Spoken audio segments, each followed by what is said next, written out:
ఢిల్లీ ఓటుకు నోటు కేసుపై సుప్రీంకోర్టులో విచారణ వాయిదా పడింది. తదుపరి విచారణ 2 వారాలకు సుప్రీంకోర్టు వాయిదా వేసింది. సీఎం రేవంత్ రెడ్డి, మాజీ ఎమ్మెల్యే సండ్ర పిటిషన్లను కలిపి విచారించిన ధర్మాసనం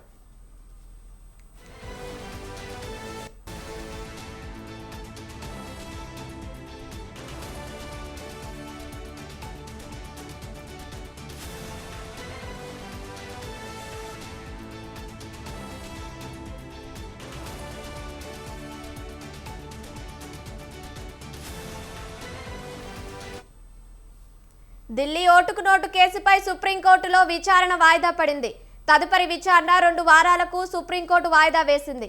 సీఎం రేవంత్ రెడ్డి, మాజీ ఎమ్మెల్యే సండ్ర పిటిషన్లను కలిపి విచారించిన ధర్మాసనం